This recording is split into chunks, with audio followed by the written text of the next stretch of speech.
Well, welcome back. This is our second part of the lectures on solving partial differential equations, and we're starting with the simple case of electrostatics. And we're also starting with a very simple technique. It's fundamental, it's not quite industrial strength, known as relaxation, and we'll come to that today. Okay? So we had a break last time, and let's try to pick up from there. If you remember, what we did is we said we want to solve Laplace's equation, or Poisson's equation. Either one would work, okay? They're both the same. Poisson has some charge present where Laplace doesn't, okay? So no difference. And that's the differential equation in 2 dimensions. You can solve it in 3 dimensions or 1 dimension. The technique is much the same.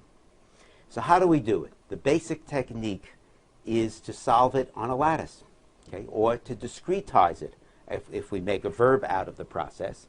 So we form a 2-dimensional lattice. In this case, since the 2 variables are x and y, the lattice is an xy space, ordinary space. So on the top here, on the abscissa, we have the x-axis and the ordinate, the y-axis, moving down. Okay, so we will solve Laplace's equation on each lattice point.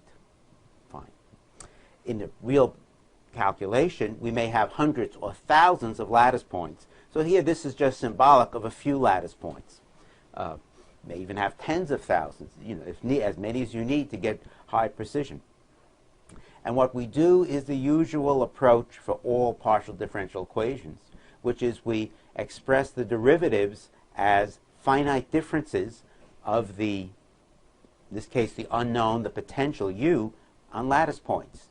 So when we're done, we just have values of the potential at lattice points in a bunch of equations, and we try to solve those equations. They're just algebraic equations. So it's pretty easy when we're done.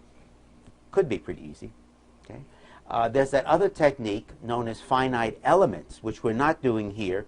We'll have a separate lecture on that. We're doing the finite differences. And in finite elements, we may say, let's try to solve exactly on some element, a square here, another square there, sometimes maybe even triangles if we need more precision, and match that together, and then we match the different elements together. So that's not a technique we'll use here, but that's the industrial strength technique.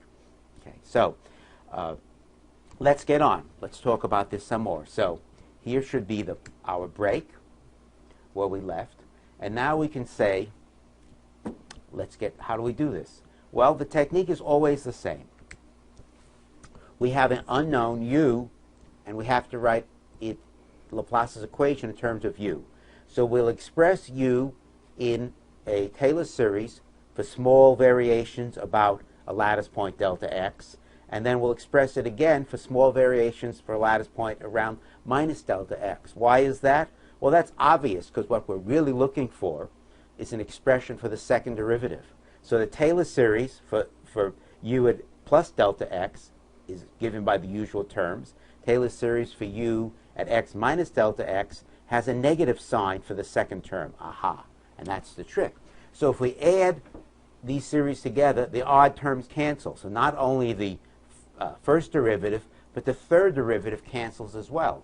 So we get a fairly precise high-order term, and we're left with an approximation, a central difference approximation, which is better than forward difference, not bad, for the second derivative. Okay? So d squared u by dx squared, the second partial derivative, is just given by this bunch of differences in u. U at the point xy subtracted twice, then u plus x delta x, and u of x minus delta x. Okay? So that's it. So now we can express the Poisson's partial differential equation, which we had on the previous slide here, on the bottom in red. So that is the finite difference equation we want to solve. Take a look at it. How do we solve that? Well, that's not obvious, is it? No, it's a finite difference equation. There's no derivatives in there, but there's a bunch of values. So let's look and see if we can be clever and figure out how to solve it. Okay? So this is where more or less we were last time. So that's the review. So how do we solve it? So here is our partial differential equation, equation 1, Poisson's equation. If we now write it as those differences I showed you on the previous slide and use indices, x being the first index, the I index, y being the second j index, the equation above, the partial differential equation, becomes this finite difference equation. That's it, right there, equation 2. Why finite differences? Well, because it's the value of u at these 1, 2, 3, 4 grid points minus the value, 4 times the value at another grid point. So these are just differences which express the derivatives in finite terms. It's really pretty simple. Okay. So we have equation 2 here. And we can say, okay, that is Poisson's equation. How can you solve it? Well, there's a number of approaches. The most obvious approach is probably to say, okay, we can solve this by just expressing it for every possible value on this lattice. And then we get a bunch of equations. They're all linear, so we can write them as a matrix equation. So we get a very big matrix equation. But if we have hundreds or hundreds of thousands even of lattice points, it's a gigantic matrix equation. So we look at it another way. We say, let's be clever. Here is what we'd like to solve for, the u of I and j, and these are other u values. So we have then, equation 3, a solution. This tells us that u at any point ij is equal to 1/4 of the value at the surrounding points. So here, if you look at our pretty little diagram, that says u at any one point is just the average of the values surrounding it, good, plus a density term that depends on the charge density. So if there's charge present, that gets changed. That influences potential. And you could say, okay, that's a good solution. Well, it's sort of a good solution, but it's not really a good solution because we don't know what the surrounding values of the potential are. And you can say, okay, so how do we get a solution out of this? And now you could be very clever, and you can say, I don't know what the solution is, but I know if I got the solution, it would have to satisfy equation 3. So then we can use the well-founded, deep logic, scientific method of guessing a solution and seeing if the guess is any good or trying to improve the guess. And you don't have to tell anybody you've been guessing, but if you get a solution, you can prove if it satisfies equation 3, you know it's a unique solution to the equation, we're there. And that's essentially what we do. So how do we do that? It's awfully clever. And the way we do it is we say, let's look at this picture again. This is our space, our lattice space, x values, y values. And now, remember, we're solving for a potential which is known along the top here. Okay? So this is our potential value. And then we have a grounded box. So these red dots are known also. This is v equals 0. Along here, this is 0. And along here also, these are all zeros. Okay? So those are the boundary conditions. Okay? So we know everything in red on the boundary conditions, and then we just need to somehow impose those boundary conditions on the solution and get a solution. So the technique is to say, oh, okay, I know how to do that. Let's start off with our boundary conditions, and let's take this equation 3 and apply it every place. So we start off, say, with a guess for the value of the potential. So let's say we make all the blue dots v equal to 0. We start off with no potential in the middle. And then we say, okay, we have v equals whatever it was, 100, let's say, up here at the top, and let's just go through applying this condition. And then when we're done, we'll have a rough estimate of the potential, and then we'll go back and keep applying it again and again. And if it converges and it still satisfies this equation, we're done. So let's just take a quick look at this. Look at the screen. So if we start off here, we'd say, okay, we take 1/4 of 0 on here, 0 there, 0 there, but 100 up there, so we get a value of 25, if I don't make a mistake. Okay? And then, okay, we just move across. At this place here, we have 100 up there, 0 down here, 0 here, 0 here. What do we have on the left? Now, this is critical. On the left, you could say, oh, we have 25. Well, yeah, but that's after the first iteration. So in the simplest mind, you forget about what you just solved for. You say we started off with 0 there, so we have just a 100 here and 3 zeros. So this is going to be 25 again. And then we continue doing that. You know, we can over here we would have, what would the potential be? Well, we have 0, 0 every place. This would be 0. So when we're first done, here this row is going to be what? 25. We're going to get a first row of 25. Okay? So that would be the first iteration. So what's happened, you can think of it as, it doesn't happen in time. We have a potential up here, and after the first iteration, it's shown its influence on the bottom. It's moved down one row. The next time we go through this iteration, we have this row of 25 here. The second iteration, when we're over here now, we would have a 25 here, a 0, 0, 0 all around, so we get a quarter of 25, you know, which is, you know, 6.4, 6 and a quarter.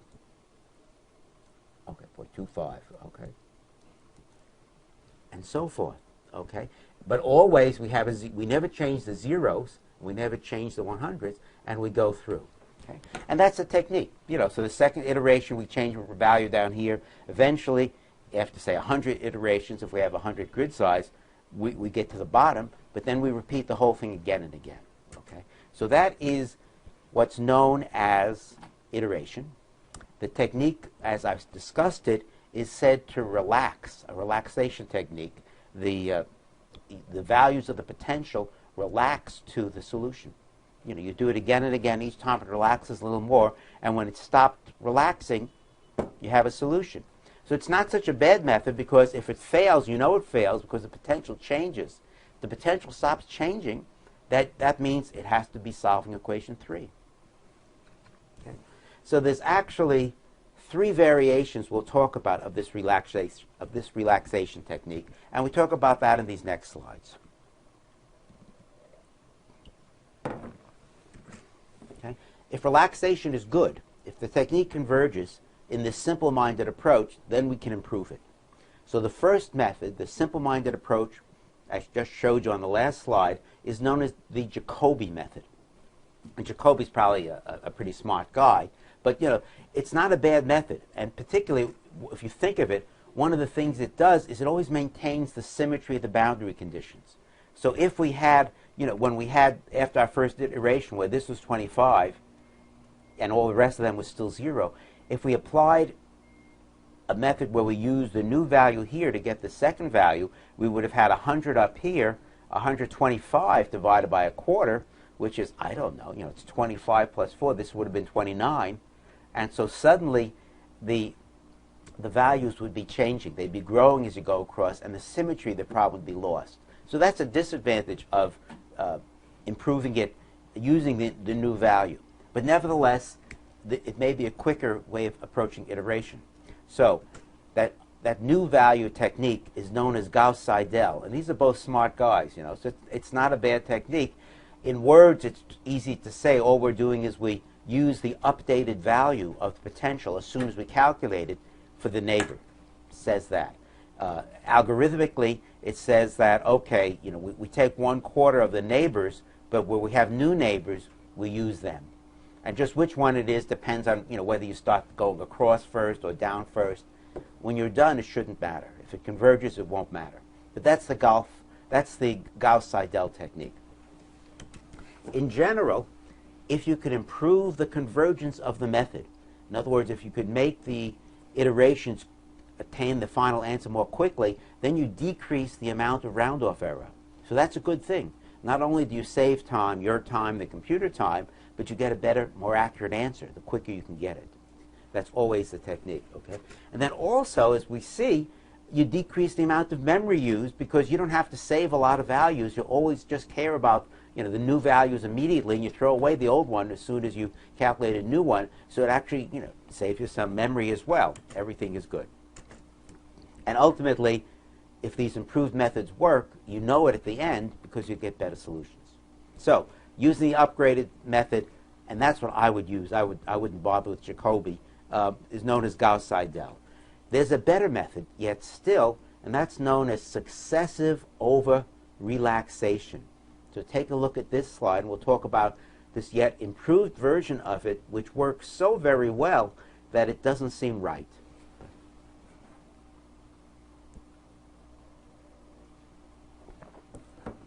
Okay, so successive over relaxation says if something's good, then go to the limit until it stops being good. You know, if one drink tasted so good, why don't I just have the whole bottle? Okay, so let's start off by saying whatever method we're using, we're saying that the new solution is the old solution plus some correction or some residual, as it's called, R. And then, you know, infinite wisdom, what is R? Well, it's just the new versus old. So this lines 1 and 2 together is an identity. For the Gauss-Seidel method, where we substitute new as this combination of new and old, we have a more complicated looking expression here for the residual, but essentially it's just, you know, it's just the same algorithm where we subtract the old value off.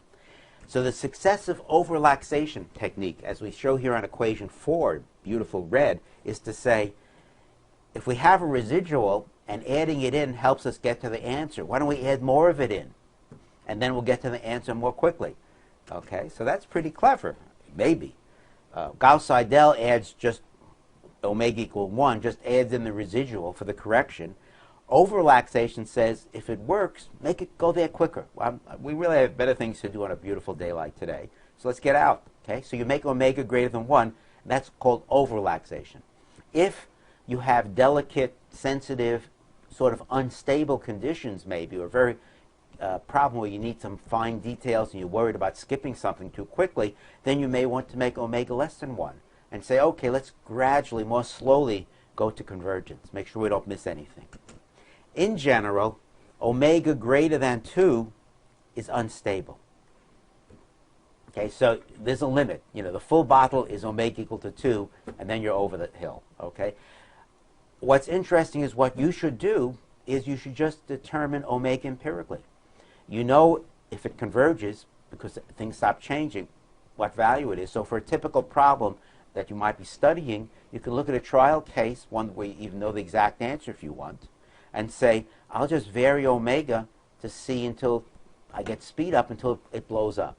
So as part of the assessment you'll do for these exercises, we'll ask you to try out over-relaxation and find the value of omega that gives the best speed up and it's still stable.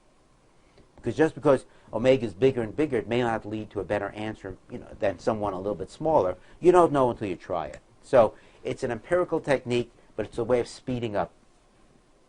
Okay, so let's look at the next slide. And on the next slide, we actually get you down to business, you know, actually take a program.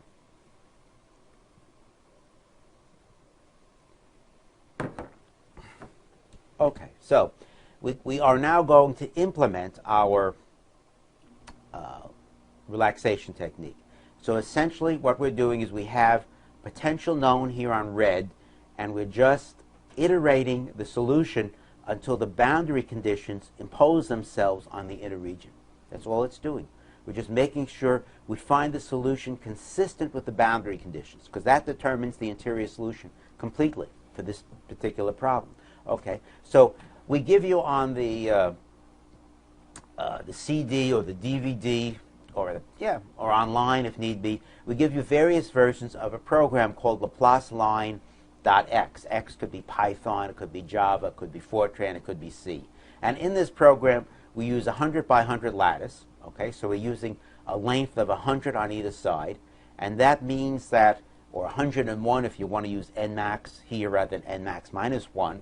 Okay, so some versions of the program may go 101. That's the reason. That means we have boundary conditions. U is equal to 100 at the top, and it's 0 on the sides. Okay, and that's expressed here. So what we want you to do is study this program. It's so simple. It's hard to believe. Compile it, make sure that it works, and then start applying it, modifying it for interesting cases, and see how fast it converges. So we usually fix the iterations to say 1,000 iterations, but you should try that yourself and explore a surface plot. So here, for example, is the code. It's very simple. I'm not going to run it for you. Okay.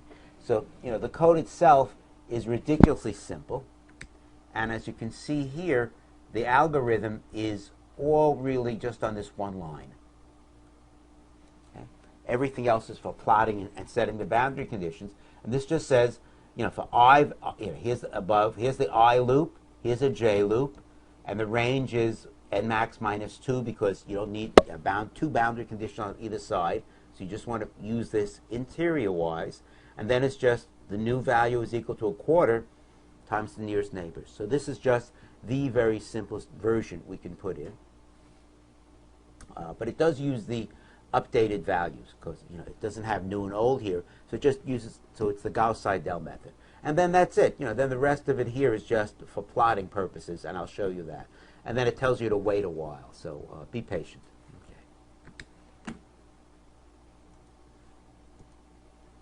Okay, so here are the problems. Okay, so on this next slide, we want you to do something interesting. So we'll tell you to play with the simple line and then apply yourself to something more interesting. And the more interesting would be some realistic capacitors. So these are very interesting problems. You know from your elementary physics, it is really the first year of physics when you study E&M, you study the ideal capacitor. And the ideal capacitor can be drawn as something, infinitely long plates. They go on and on forever, and very small spacing between them. And then there's a perfectly uniform field between them, E. Okay. Well, that's an idealization.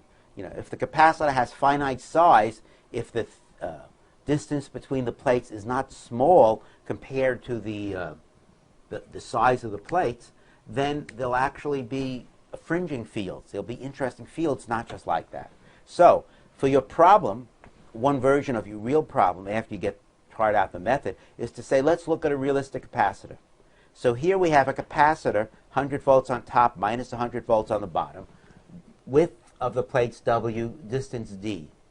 And to start with, distance D doesn't have to be very small compared to W. Fine. Notice also, and this is good and bad, we have a surrounding box here, and the box is grounded. So we should emphasize two things about that. Number one, you have to have a surrounding box, not just numerically, but even if you are solving this problem analytically, because the boundary conditions for the different kinds of partial differential equations, they require that you have boundary conditions. So the potential has to vanish at infinity. Okay, you could say, sure, infinity is out there, not over here in this little box. Well, okay, this is our infinity. So the second thing we have to say is, to make this problem realistic to a laboratory case, what we probably have to do is take the box and make it very big. And we could make the box very big, but that would mean you'd see a little tiny graph here. So for educational, pedagogical purposes, we'll keep the box very small, but then you'll have boundary condition effects. You'll have artificial effects on the potential. So you don't like that, make the box bigger. So here, let's look. Here is a typical solution for exactly this problem. So we have one plate here. This is the plate at 100 volts.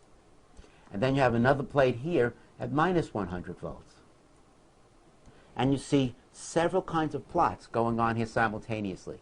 You see here on the bottom, which I like, okay, if you look very closely, you can see, okay, this is a contour plot. So these are the equipotential surfaces. And what you see is in the middle here, where I'll make the lines, that's where you have this uniform field. Well, a capacitor, at least for the automotive types, used to also be called a condenser because it condenses the field into a very small region.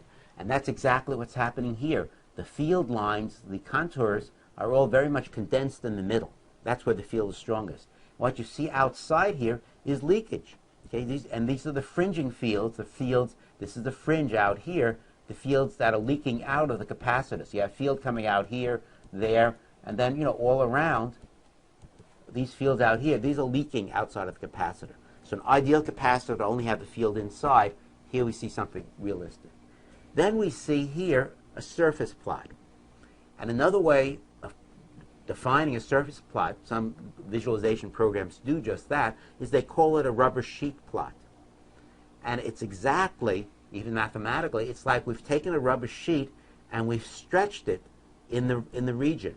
So we tied it onto the edges of the box here, which means that it's at 0.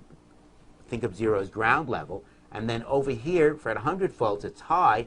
And then minus 100 volts, it's low. So is a mechanical analog of solving Laplace's equation is to say the solution to Laplace's equation, or Poisson's, is just determined by the boundary conditions. Poisson has charge, so really Laplace. And then it's just like a rubber sheet. Once you satisfy the boundary conditions, you know what the field is inside. It has to be nice and continuous like this. And think of the algorithm. We're only taking the average every place of nearest neighbors. This makes it nice and smooth. Very nice. So we have another case here. So that's a realistic capacitor. But once you start being realistic, it's no more work for you with this algorithm to start really being realistic and answering some interesting questions. So here on the bottom, another potential situation, and a more realistic capacitor, is to say, what if the plates of the capacitor have some thickness to them? Okay? So there's still metal here, and you can devise non-metal versions of this problem too. They're all easy to solve, but what if we have thick plates? Well, if we have thick plates and they're metal, they must be equipotential surfaces. So we can still say the top plate is thick at 100 volts, the bottom plate is thick at minus 100 volts. Fine. And then we just solve the problem, but rather than having a line, which is one row in our space lattice, we could have several rows representing the plates. So if we solve, now it gets interesting. So if we solve for this thick capacitor, we get a region here in space where the plates are. You can see that here, where the potential is constant. Aha. And then you get the field around it. But what's interesting is we can take that a step further. So here we just solve Laplace's equation. But once we know what the potential is, we know u of x and y, that means, because we just solved for it, we can apply Poisson's equation to this potential, take the second derivatives of it, and determine the charge density in space. So when we solve Poisson's equation, which is spelled something like that, and we actually could determine rho of x and y,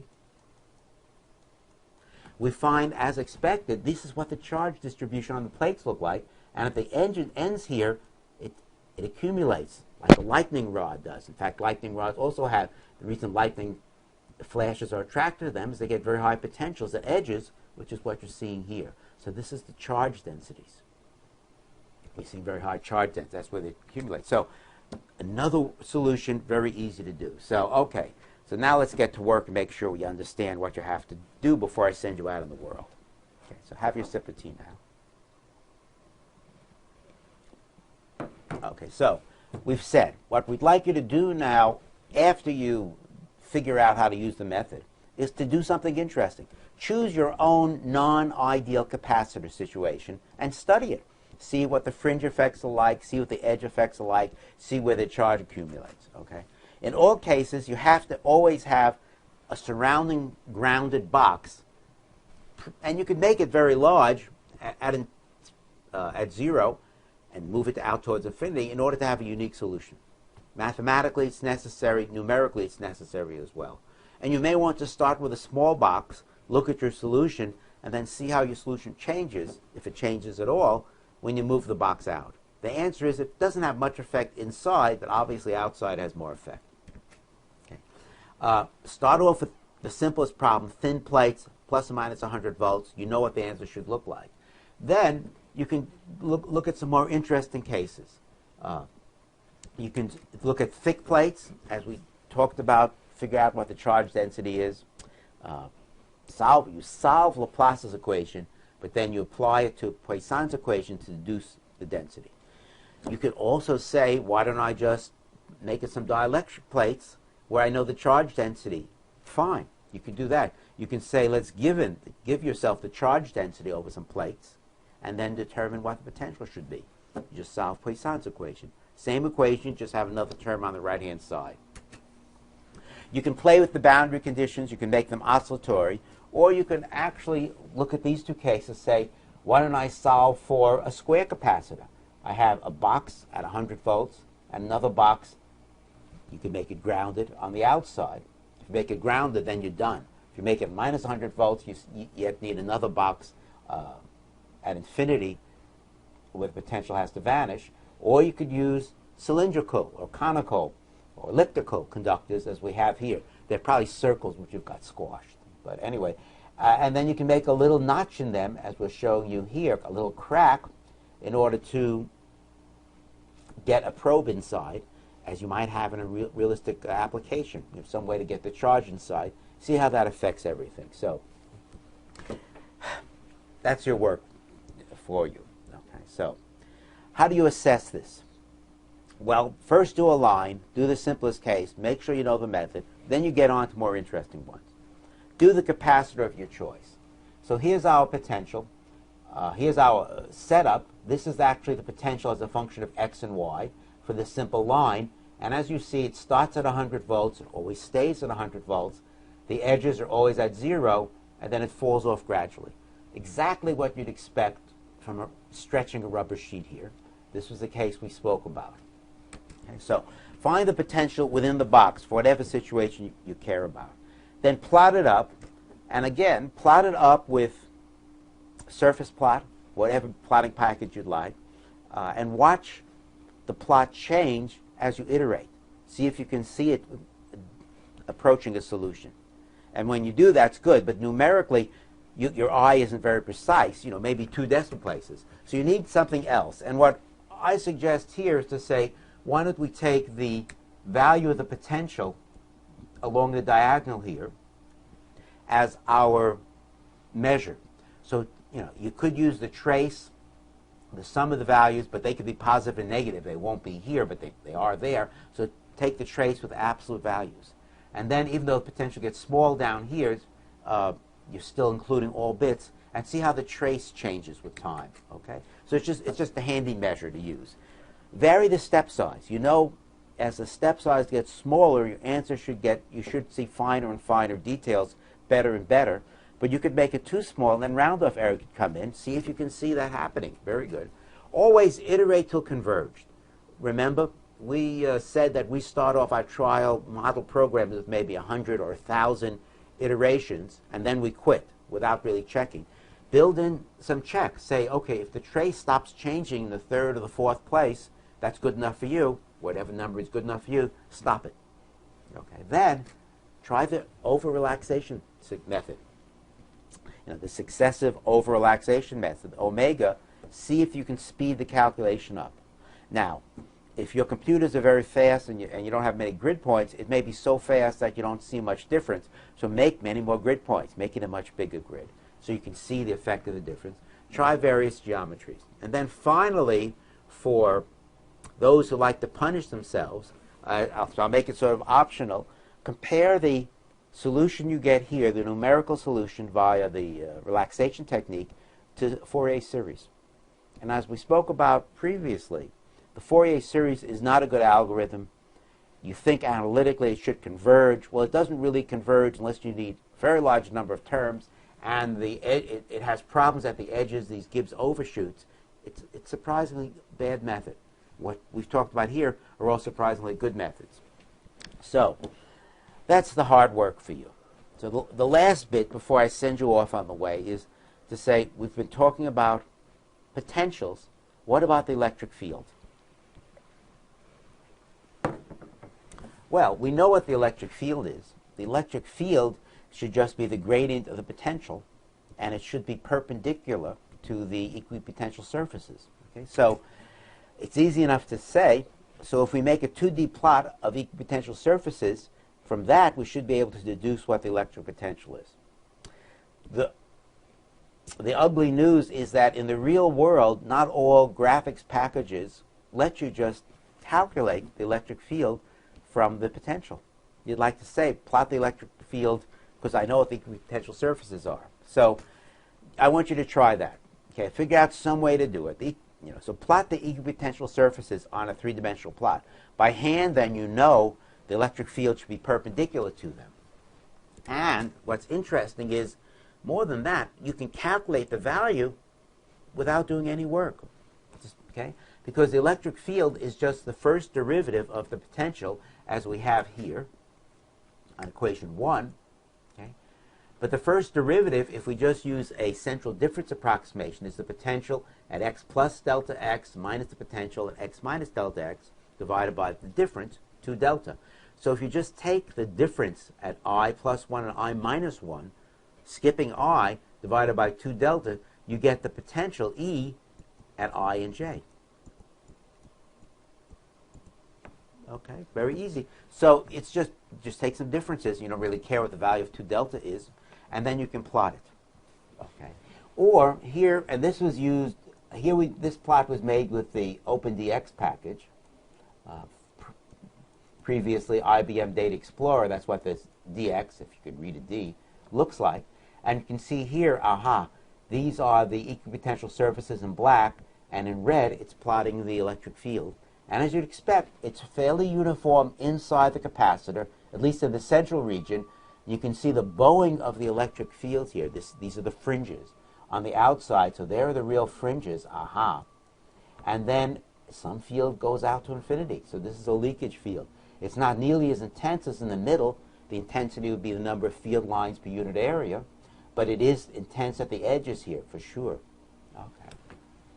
And then finally, if we, using a package like OpenDX, you can actually ask it to visualize these electric field lines as arrows, another way of visualizing it, and here for a torus geometry, a circular capacitor, as it turned out, this is the visualization.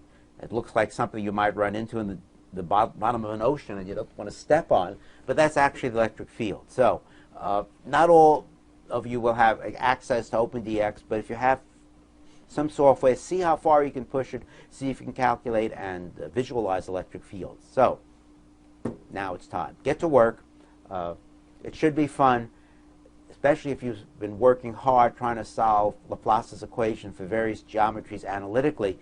Here we have a tool, it's just like that. You just give me the geometry, I can just run the program and get a solution. And that is how the real world works. This is how they solve electric fields, not with infinite series all the time. So good luck. We'll speak to you next time about different kinds of partial differential equations. Bye-bye.